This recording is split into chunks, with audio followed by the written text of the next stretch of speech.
recebi uma carta do presidente Fidel Castro.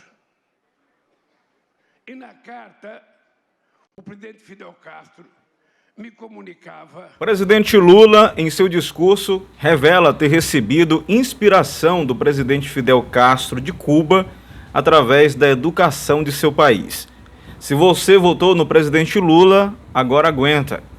Eu quero compartilhar com vocês essa fala do presidente Lula e ainda um detalhe importante.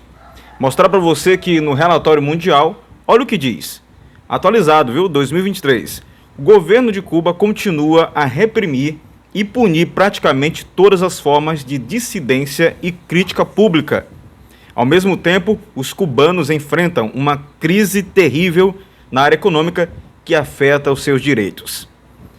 Para você que fez o L, agora tem que aguentar. Então, você que é da direita, você que quer ver um Brasil transformado, eu peço que você ore pela nossa nação. Não se esqueça de se inscrever no canal, deixar o seu like e compartilhar.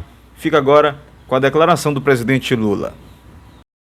Isso demonstra um pouco o atraso a que a sociedade brasileira foi submetida durante tantos e tantos tempos.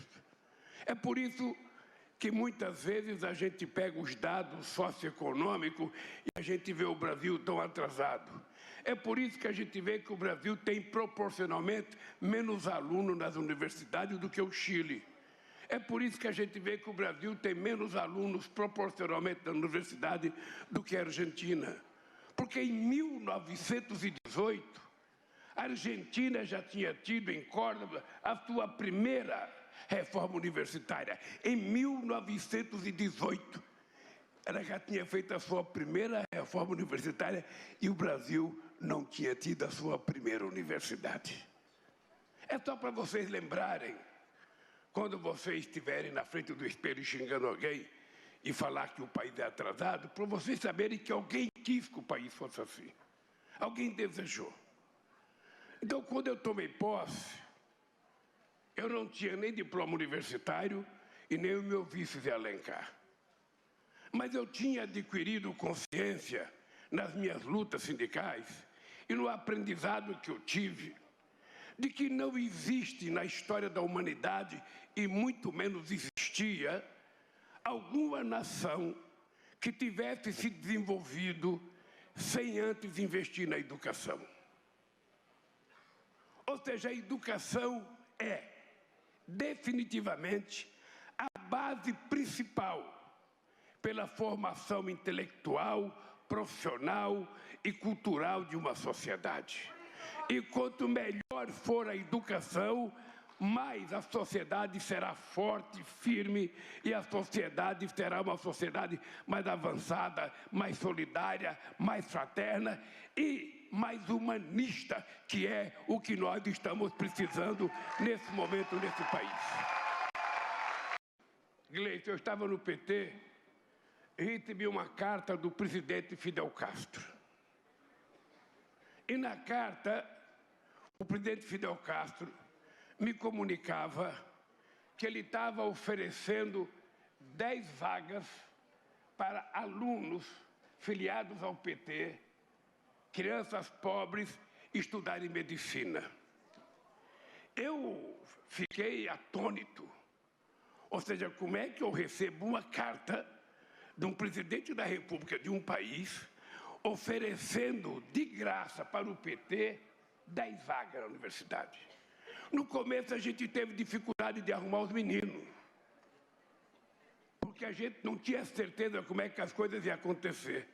Depois eu descobri que não era só para o PT, ele deu para o PSB também, ele deu para o PCdoB, ele deu para o PDT, ele deu para todos os chamados partidos de esquerda e partido progressista a chance da gente mandar um grupo de alunos estudar.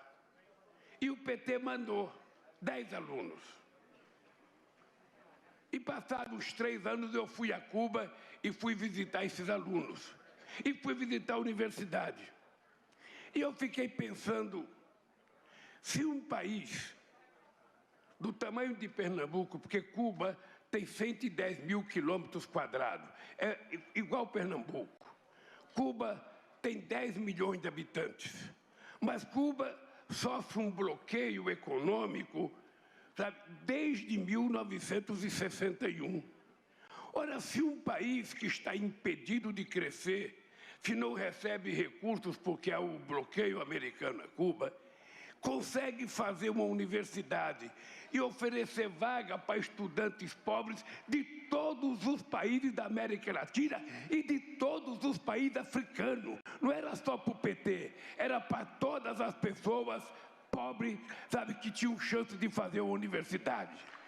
Eu fiquei pensando, se esse país pequeno pode fazer isso, por que nós não podemos fazer isso? Por que um país do tamanho do Brasil, porque o Brasil não é um país pobre, pobre é o povo, o país é rico, o país tem um potencial extraordinário, mas acontece que a riqueza produzida nesse país nem sempre é distribuída.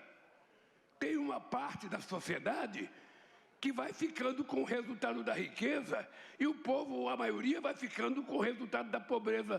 Por isso é que eu tenho dito, numa sociedade em que muitos, ou seja, em que poucos têm muito dinheiro, numa sociedade em que poucos têm muito dinheiro e muitos não têm nada, é uma sociedade predestinada à pobreza, à fome, à violência, à prostituição, à desnutrição, porque apenas poucos ficam com o recurso e a maioria fica sem nada. Mas inverta esse processo. Numa sociedade em que muitos têm pouco dinheiro e poucos, sabe, apenas poucos não têm tanto assim, significa o quê?